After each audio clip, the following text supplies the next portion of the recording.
तारीख थी 22 जनवरी 2022। हरियाणा के सोनीपत जिले के गन्नौर थाने में एक 22 साल की लड़की की गुमशुदगी की रिपोर्ट दर्ज करवाई जाती है। रिपोर्ट दर्ज होते ही पूरे पुलिस महकमे में तहलका मच जाता है, क्योंकि गायब होने वाली लड़की ने कुछ समय पहले ही एक प्रतिष्ठित एग्जाम पास करके कनाडा की बड़ी यूनिवर्सिटी में एडमिशन पाते हुए जिले भर में चर्चा बटोरी थी और फिलहाल कनाडा में रहकर पढ़ाई कर रही थी। वो लड़की हाल ही में वापस हरियाणा आई थी। केस दर्ज होने के बाद मामले की जांच के लिए केस क्राइम ब्रांच को सौंप दिया जाता है। महीनों तक जांच चलती रहती है, लेकिन पुलिस के हाथ खाली ही रहते हैं। मगर 9 महीने बाद एक ऐसी सच्चाई से पर्दा उठता है जिसे सुनकर हर किसी के होश उड़ जाते हैं। इस लड़की को प्यार हुआ था, मगर प्यार में उसे धोखा मिला और इस धोखे की इतनी बड़ी कीमत उसे चुकानी पड़ी कि किसी ने कल्पना भी नहीं की थी। पूरी कहानी सुनकर आप भी चौंक जाएंगे और शायद आप भी प्यार करने से पहले 10 बार सोचेंगे। इस घटना को अंजाम देने की पीछे की वजह बहुत ही अजीब थी। तो आखिर क्या है इस घटना की पूरी कहानी? लड़की के साथ क्या कुछ हुआ था और घटना के पीछे की वजह क्या थी? चलिए जानते हैं सब कुछ डिटेल से इस वीडियो में। आप खुद को और अपनों को भी सुरक्षित रख पाएं, इसलिए भी इस केस के बारे में जानना बहुत जरूरी है। तो चलिए कहानी शुरू करते हैं, मगर पहले जल्दी अपनी चैनल को सब्सक्राइब कर बेल आइकन जरूर दबा लीजिए। दोस्तों, हम हरियाणा के मशहूर मोनिका केस की बात कर रहे हैं। 22 साल की मोनिका हरियाणा के रोहतक जिले के बलंद गांव की रहने वाली थी। बचपन से ही मोनिका पढ़ने में काफी तेज थी, इसलिए परिवार वाले इसे बहुत आगे तक पढ़ाने का फैसला करते हैं। मोनिका भी उनकी उम्मीदों पर खरी उतरती हैं और लगातार पढ़ाई में बेहतर करती रहती हैं। एक समय बाद मोनिका कनाडा की एक यूनिवर्सिटी से पढ़ाई करने का फैसला करती हैं।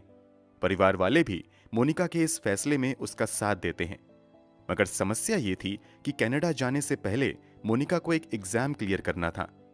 इसी एग्जाम की तैयारी के लिए मोनिका अब अपने घर को छोड़कर हरियाणा के सोनीपत जिले के गन्नौर में रहने वाली अपनी मौसी के पास आ जाती हैं। मौसी के पास आने के पीछे का कारण था कि यहां रहकर मोनिका अच्छे से पढ़ाई कर सकें। यहां रहते हुए मोनिका अच्छे से पढ़ाई करने लगती हैं, मगर इसी पढ़ाई के दौरान एक दिन उसकी नजर पड़ोस में रहने वाले एक लड़के से मिलती है। एक दिन, 2 दिन होते होते आए दिन अब उस लड़के और मोनिका की आंखें चार होने लगती हैं और देखते ही देखते दोनों एक दूसरे को दिल ही दिल में पसंद करने लगते हैं। जिसे मोनिका पसंद करने लगी थी, उस लड़के का नाम सुनील उर्फ शिल्ला था। बहुत जल्द मोनिका सुनील के प्यार में पड़ जाती है और दोनों एक दूसरे को दिलो जान से चाहने लगते हैं। इसी बीच मोनिका का एग्जाम भी आता है और वो IELTS एग्जाम पास करते हुए कनाडा जाने के लिए एलिजिबल हो जाती है। मोनिका की इस कामयाबी पर घर वाले बहुत ज्यादा खुश होते हैं। मोनिका की इस कामयाबी की चर्चा जिले भर में होती है। सभी कागजी कार्यवाही पूरी करने के बाद फाइनली अपनी पढ़ाई के लिए मोनिका 5 जनवरी 2022 को कनाडा चली जाती हैं। कनाडा जाकर मोनिका बिजनेस मैनेजमेंट का कोर्स करने लगती हैं। अभी मोनिका को गए कुछ ही दिन हुए थे कि सुनील फोन पर मोनिका को शादी करने के लिए जल्द से जल्द भारत बुलाने लगता है। सुनील की जिद की वजह से मोनिका महज 17 दिनों बाद कनाडा से वापस भारत आ जाती हैं। 17 दिनों बाद यानी 22 जनवरी 2022 को मोनिका बिना अपने परिवार वालों को बताए कनाडा से वापस हरियाणा आ जाती हैं। यहां आने के बाद वो अपने लवर सुनील से मिलती हैं और ये दोनों चुपचाप दुनिया की नजरों से बचकर साथ रहने लगते हैं।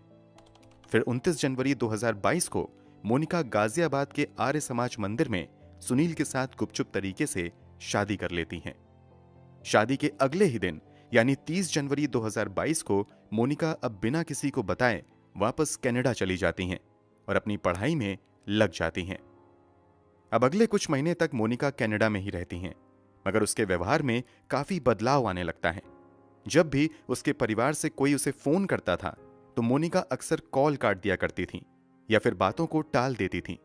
ऐसा अप्रैल महीने तक चलता रहता है। अप्रैल महीने के अंत तक स्थिति ऐसी बन जाती है कि मोनिका अपने परिवार के सभी रिश्तेदारों का फोन उठाना तक बंद कर देती है। यहां तक कि कोई करीबी रिश्तेदारों के नंबर को ब्लॉक लिस्ट में भी डाल देती है। कुल मिलाकर परिवार वाले चाहकर भी मोनिका से संपर्क नहीं कर पा रहे थे।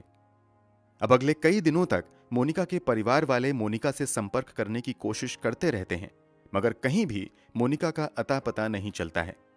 अंत में मोनिका की मौसी गन्नौर थाने में जाकर मोनिका की गुमशुदगी की रिपोर्ट दर्ज करवाती है। इस रिपोर्ट में मोनिका की मौसी अपने पड़ोसी सुनील पर मोनिका के अपहरण का शक जताती है। इस रिपोर्ट के आधार पर गन्नौर पुलिस अपनी जांच आगे बढ़ाती है, मगर जांच की रफ्तार इतनी धीमी थी कि मोनिका के परिवार वाले हरियाणा के मुख्यमंत्री और फिर गृह मंत्री तक अपनी गुहार लेकर जाते हैं कि इस केस को क्राइम ब्रांच को सौंप दिया जाए। मोनिका के परिवार वालों की रिक्वेस्ट पर अब इस केस की जांच रोहतक आईजी को सौंप दी जाती है। रोहतक आईजी इस केस की जांच भिवानी सीआईए टीम को सौंप देते हैं। अब पुलिस सबसे पहले इस केस के प्राइम एक्यूज्ड सुनील की तलाश में लगती है। काफी कोशिशों के बाद भी सुनील का कहीं अता पता नहीं चलता है, मगर पुलिस वाले हिम्मत नहीं हारते हैं और अपनी मेहनत जारी रखते हैं। इसी क्रम में कहीं से पुलिस को पता चलता है कि सुनील उत्तर प्रदेश में रह रहा है। बस इसी गुप्त सूचना के आधार पर पुलिस छापेमारी करके उत्तर प्रदेश से ही 2 अप्रैल 2023 को सुनील को गिरफ्तार कर लेती है। गिरफ्तारी के बाद सुनील को स्थानीय अदालत में पेश किया जाता है, जहां से 8 दिनों के पुलिस रिमांड में उसे भेज दिया जाता है। इसके बाद सुनील से पूछताछ का सिलसिला शुरू होता है। शुरू में सुनील पुलिस के सभी आरोपों को निराधार बताता है और खुद को बेगुनाह बताते हुए कहता है कि मोनिका के परिवार वाले उसे फंसा रहे हैं। मगर पुलिस सुनील की मीठी बातों में आने की बजाय अपने अंदाज में पूछताछ शुरू करती है। पुलिस की सख्ती के आगे सुनील की सारी चालाकी फेल होने लगती है और फिर एक हैरान कर देने वाली सच्चाई से पर्दा उठता है। सुनील बताता है कि मोनिका से उसकी पहली मुलाकात तब हुई थी जब मोनिका अपनी मौसी के यहां पढ़ने के लिए आई थी। तब सुनील मोनिका के मौसी के यहां से दूध लेने आया जाया करता था। यहीं मोनिका की मौसी मोनिका की मुलाकात सुनील से करवाती हैं और दोनों एक दूसरे को भाई बहन मानने लगते हैं। यहां तक कि रक्षाबंधन के मौके पर मोनिका सुनील को राखी भी बांधती है, मगर दोनों राखी के कसम को लंबे समय तक निभा नहीं पाते हैं और पवित्र रिश्ते को दागदार करते हुए एक दूसरे के प्रेम में पड़ जाते हैं और चुपचाप शादी करने तक का फैसला कर लेते हैं। सुनील पुलिस पूछताछ में खुलासा करता है कि मोनिका से शादी करने के 4 महीने बाद यानी अप्रैल महीने में एक बार फिर से उसे जबरदस्ती कनाडा से बुला लेता है और साथ में ही रहने लगता है। इस बात की जानकारी मोनिका अपने परिवार वालों को नहीं देती है। यही वजह थी कि मोनिका ने अपने परिवार वालों से फोन पर बात करना अवॉइड करना शुरू कर दिया था और कई करीबी रिश्तेदारों को ब्लॉक भी कर दिया था। सुनील के खुलासे के मुताबिक सुनील और मोनिका दुनिया की नजरों से बचकर अगले कई महीनों तक साथ रहते हैं और समय समय पर ठिकाना बदलते रहते हैं। शुरू में तो इन दोनों में बहुत ज्यादा प्यार रहता है, मगर समय के साथ रिश्तों में कड़वाहट शुरू होने लगती है और ये कड़वाहट इतनी ज्यादा बढ़ जाती है कि अब हर पल इन दोनों में झगड़े होने लगते हैं। इन्हीं झगड़ों के बीच किसी तरह दोनों साथ रह रहे थे, मगर 29 जून 2022 को जब सुनील मोनिका को लेकर अपनी गाड़ी से झंझारा स्थित फार्म हाउस की तरफ जा रहा था, तभी कार में ही इन दोनों की इतनी ज्यादा अनबन हो जाती है कि सुनील कार में रखा अपना पिस्तल निकालता है और एक सुनसान जगह पर कार खड़ी करने के बाद 2 गोलियां मोनिका की खोपड़ी में मार देता है।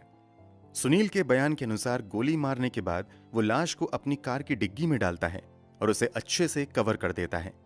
सुनील को समझ नहीं आ रहा था कि इस लाश को कहां ठिकाने लगाया जाए, इसलिए वो अगला कदम उठाने से पहले लाश को इसी तरह कार में छुपाकर अपने फार्म हाउस में चला जाता है और कार को पार्किंग में खड़ी करने के बाद अच्छे से उसे कवर कर देता है।